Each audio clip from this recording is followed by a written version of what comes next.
Thank you for taking the time to watch this short training video on storytelling. The voice you're hearing is David Ashcraft, and I am president of Advantage Learning. And if you want any assistance with your presentations, you can certainly contact me, and the information is right there on the slide. So storytelling, it is a part of a larger program called 360 Virtual Presenting, and the goal is to turn what can be one-sided lectures into three-dimensional presentations. This is what you're going to learn today. A 5-step process that's repeatable for developing more memorable stories. And those stories can be, second thing you'll learn is you'll pick up tips and techniques on timing and delivery. And when I say that, is verbal and visual timing and delivery. And then number 3, ideas to connect with your audience. The more you can connect, then you can build rapport, trust, and move whatever you're trying to do along the process. Why do you want to use stories? A picture's worth 1,000 words, and a great story is worth 1,000 pictures. The art of storytelling will improve whatever type of presentation you're trying to make. Here's the 5-step process that I promise that you can repeat and apply to building more memorable stories for yourself. There it is: setup, reveal, turning point, outcome, and the point. So the setup, this is the character development part of the movie. If you watch a James Bond movie, they spend all the money on the front end and they capture everybody's attention. You're bought in and you want to watch the rest of the show. So the setup is important. When, where, characters, how's the journey begin? Use specifics. What were the actual names of the people? Where were you at? And what was the time? Because that will remind people. If you say the year 2008, people will remember what they were doing in 2008 because it impacted everybody with the Great Recession. The reveal is where you share what are the challenges in the story. And these stories are either personal or professional. So certainly you can apply this process to a use case where you're presenting to another client and you're basically saying, we were able to do this for this application. This is why it'll work with yours. And it'll make it more believable and people will buy into it. And there is an art along the way to connect your story with the people in the room. And so, say what the challenges are, because that person in the room might have similar challenges. Mention mistakes either you've made or other people have made that this story is going to solve. And if you want to weave in some self-deprecation, you can certainly do that. There is an art to it. And there's also caution, which is, if you do it incorrectly, it will distract from your credibility. So I would practice these stories with other people before you run it out and try it for the first time in front of a major client. Third part of it is the turning point. So why did your client or the person you presented to, why did they change what they were doing? What was the big idea? How is it that your audience can adopt it and have success with it? Then share, this is the outcome. This is what you might expect. This is certainly what other folks have enjoyed. You will enjoy the same outcome. So wrap that up, and then depending on time, you can either get into, these are 20 things that happen, 10 things that happen, or you might just enumerate it and say, these are the 3 major outcomes. There's more to it, but in the time that we have, those are the biggest takeaways for you. And then just finish with the point. And the point can be a one-liner, a sound bite. What you want the point to be is that if somebody leaves the room after you present and they talk to somebody, they go, how'd the presentation go? They will say, oh my gosh, that person told a story and I don't remember the whole thing, but here's the point. Key is there's make it memorable. That is the 5-step process. Thing that people often miss is connecting with the audience. So do your research, do your homework. Of the people in the room, what is their day-to-day job? What are their challenges? What might be their objections? And try to connect with them the way that you deliver the story. So connect with people and practice it. So here's the demo.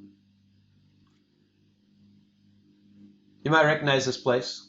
It is the Golden Arches, El McDonald's. And my question is, how many of you enjoy going to McDonald's? Some of you might have a guilty pleasure where you don't go a lot, but you might go every once in a while. And then some of you might hate McDonald's. So wherever you are on that scale, it's okay.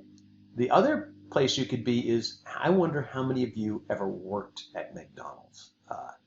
Dave Ashcraft worked at McDonald's. And I'm going to make a bold statement right here that I was responsible for taking a burger off the menu in the 1980s at McDonald's. Bold statement, single-handedly responsible for this. My next question is, if you do occasionally visit a McDonald's, what is your favorite sandwich on the menu? I will share with you that currently my favorite sandwich is this beauty right here, the Big Mac. And it's almost perfect. It's missing one topping. Can you guess what that topping is? Some of you might be saying bacon. Some of you might be saying an extra slice of cheese. Some of you might be trying to mess with what is the world's perfect special sauce. Don't do it. Stop thinking like that. And some of you might have said it is missing a tomato. Because in 1984, if you remember, and if you weren't around then, you might have seen this on YouTube, Wendy's launched a campaign called Where's the Beef? And a lot of fast food people were eating at Wendy's. McDonald's needed a competing sandwich, and they said, we have the Big Mac, it's not bringing them in. What is our counter-strike for this? You are looking at the offensive weapon the McDonald's used. This is the McDLT. And you're looking at the packaging right now, and the earth is getting warmer as we look at that large piece of styrofoam. Look at this packaging. Hot side for the burger to stay warm, and then on the condiment side, we're going to keep that cool because there is just deliciousness under that lid, and then you'll note there is a tomato slice. A beautiful creature that's now on the menu at McDonald's. So at that Burlington McDonald's, which I worked at, 1984, management says, big time, bringing in the tomato. We got a game changer to compete with Wendy's. Here's the slicer, not that hard. Come around for a quick training session. What you do is you put the tomato in the slicer, you run it through, and you're done. What they didn't know was that Dave Ashcraft would only keep the perfect tomato slice. And while they were talking, I was thinking, no sandwich is going out there to a Burlington McDonald's customer without it being perfect. I'm not going to embarrass the store. I'm not going to embarrass my family and future family by sending out a crummy sandwich with a lousy tomato. So this is the process that I went through as far as these tomatoes. You get about 8 slices, maybe more, depending on the size of the tomato. The end slices of tomato, I just grabbed the garbage can, I put them right in there. They wouldn't even cross my mind to put those on a sandwich. Well, meanwhile, you go out to these other sandwich shops and you can see that they will put every part of the tomato on the sandwich, which is, they don't care. They're not eating it. Well, their customers are eating it, so they should care. Then you get the outer slices, and on my watch, boom, those go right in the garbage. They're not going on any sandwich. So basically you had just 4 slices of tomato that were eligible to go on an Ashcraft sandwich.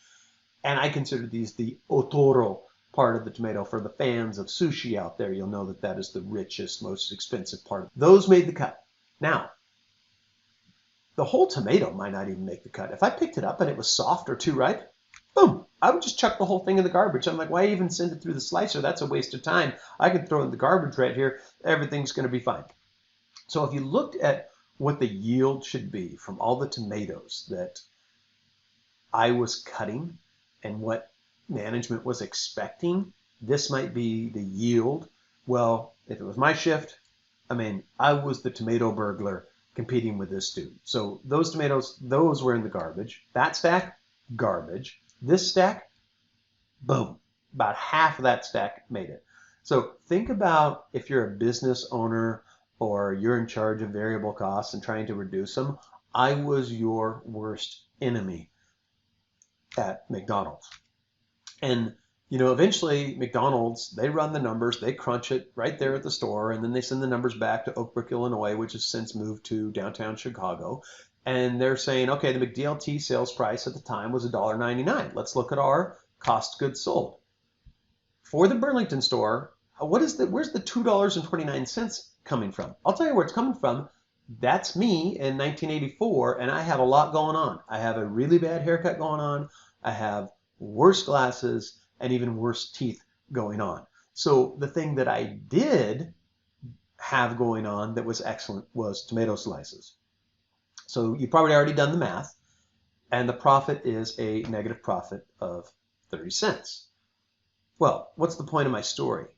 The point is that anything new is going to cost you more than you expected. McDonald's is rolling out this McDLT. It's hot, it's new, it's got a bunch of stuff they never had on a sandwich before. It's going to cost them until they can start running the numbers and manage it. The second thing is you got to measure your costs. So McDonald's, they can do that. They have inventory figured out. They've got systems and processes. If you don't, you need to get that figured out. Otherwise, you're going to see a bunch of waste. But the good news is you have an opportunity to reduce that waste and improve your gross margin. On this particular slide, it says profit. And then number three, you got to educate the team to think like business owners. Dave Ashcraft wasn't thinking like a business owner. I was thinking what level I was at Dungeons and Dragons. And I was also thinking about making the perfect sandwich to delight the customers. And that was not good. So, direct costs can make or break a business. If you're a manager or responsible for training folks, focus on the three areas of, okay, it's new, I got to get people up to speed, and I got to educate them on the impact this can have on our profitability, and then have a system to manage those costs. That was a story, and then I finished with a point, so you got the point there. This story was a run-up of, it's a personal story, but it connects to the business scenario if I was trying to talk to people about reducing direct costs, no matter what kind of business it was. If it's a pizza, a restaurant place, or if it is a spa, or if it's a contracting place and we have a bunch of costs, or manufacturing windows and there's a bunch of aluminum waste, there's a point to the story as far as reducing the variable percentage. So on the setup, the when and where, it's 1984. McDonald's is competing with Wendy's. So I'm putting those specifics in. And the reason I am is that I'm trying to connect with people to remember back to the Where's the Beef campaign. And then also, thinking about, oh gosh, I do remember those styrofoam containers, and they must have had a huge impact on global warming. And then the reveal, the challenge is that McDonald's didn't have a sandwich that had tomatoes on it. And then I also talked about, in this particular issue, I was in charge of the tomatoes, little self-deprecation, that I didn't really care about variable costs. Like, I just cared about the perfect sandwich. So the turning point is, we run all these numbers that go back to Oak Brook, Illinois, and it turns out that McDLT is losing money. Now, I made the bold claim, that I single-handedly took the McDLT off the menu at McDonald's. That is probably overstepping, overreaching, but you know what? I like the way it sounds and it gets people's attention, so I'm going to keep it. So how was it solved? The McDLT disappeared from the menu, and I have been sad ever since because I do think it was the best sandwich that McDonald's ever had on the menu. So what's the point of the story? I built a slide. So if you're building your slides for training, and we talked about the 5-step process, improving your timing and delivery, and then connecting with people, build slides that are animated where you don't give away all the information at once. People have to stay participating, engaged, and interacting in your virtual presentation or in-person presentation. And at the end, just to drive it home, I put it on the slide as far as, number one, anything new is going to cost more money. Number two, you got to be able to measure costs. And then number three, you got to train your people to think like a business owner. So that is the process that you can use and then connect with people. So where I was purposeful in the connection points, and you think about your own business presentations. In this one, I brought up McDonald's. Everybody knows McDonald's. And then I was conscious of saying, do you love it or hate it? Ask the question to get people emotionally involved. And then for the people who do like it, what's your favorite thing? And then you get to find out about your audience. Do like quarter pounders, the nuggets, the filet o fish, whatever it might be. And then, okay, tomatoes. How do you feel about that? Love or hate? You can ask these questions. I'm just trying to connect. And then I want to connect at the beginning, any of you have a fast food job, because that is another connection point. And then the 80s, sandwich artists, and then people who know about variable costs. So on the right-hand side, you see this brain right here. And the goal is the limbic part of the brain is where emotions are stored and triggered. And if you can do that, it will make your story more memorable. Thank you for watching this recording. Take away that 5-step process, use it, and apply it to the stories that you use. Just pick one, work on it, and then once you think you have a great story, I would edit it, and make it crisp and concise. And then you can use that in either a 3-minute, 5-minute. And if you said, Dave, and you put me on the spot and you'd say, how long should a story take? I would say, okay, if you're going to do an introduction, you have half an hour worth of time, let's do the story in 2 to 3 minutes. If you have 60 minutes, you can use 5 minutes. And then you could go longer if there are some educational points in the story that you're telling. And then on timing delivery, build your deck where it's animated and you reveal things. You don't give it away. And then use dramatic pauses. Use your pauses. Use silence to get people's attention. And it will also help you reduce any ums and uhs that you might have. Because people say, Dave, I do that a lot. How do I cure it? And I say, take a pause. You saw some ideas to connect with your audience. And if you like what you saw, connect with me. I'll help you with your presentation. Contact info is right there. Thanks again for your time.